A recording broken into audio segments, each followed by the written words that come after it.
न चाहती हुई भी वो ये काम कर रहा है। न चाहती हुई भी मुझे वहाँ जाना पड़ा। न चाहती हुई भी वो खाना बना रही है। इन जुमलों में हम कह रहे हैं न चाहती हुई भी, इसके लिए आपको यूज़ करना होगा इंग्लिश में अनविलिंगली। आइए कंप्लीट स्ट्रक्चर देखते हैं। Sentence plus unwillingly. सेंटेंस ये टेंस या सिचुएशन के हिसाब से चेंज होता रहेगा। अनविलिंगली ये वही का वही रहेगा, विच मीन न चाहती हुई भी। अच्छी तरह समझने के लिए कुछ मिसालें देखते हैं। न चाहती हुई भी वो ये काम कर रहा है। He is doing this work unwillingly.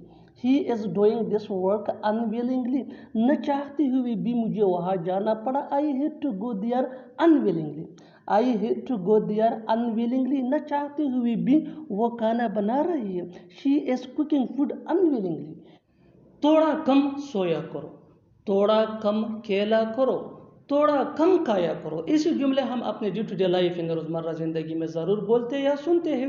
इन जुमलों में हम कह रहे हैं थोड़ा कम, इसके लिए आपको यूज़ करना होगा इंग्लिश में अ लिटिल लेस। आइए कंप्लीट स्ट्रक्चर अब देखते हैं। V1 यानी first form of verb plus object plus a little less. अच्छी तरह समझने के लिए कुछ मिसालें देखते हैं। थोड़ा कम सोया करो, sleep a little less. Sleep a little less. थोड़ा कम खेला करो, play a little less. Play a little less. थोड़ा कम खाया करो, थोड़ा कम खाया करो।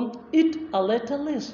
Eat a little less. बिल्कुल हम इस फार्मूले को स्टेप बाय स्टेप फॉलो कर रहे हैं। आप भी इस फार्मूले की मदद से सीख सकते हैं, बना सकते हैं। ऐसे हज़ारों जुमले अंग्रेजी जुबान में आसानी say that can be really helpful.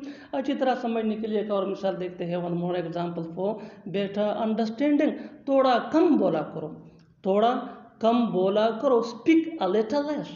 Speak a little less. और आखिर में ये सेंटेंस आपके लिए कमेंट सेक्शन में इसका जवाब ज़रूर देना।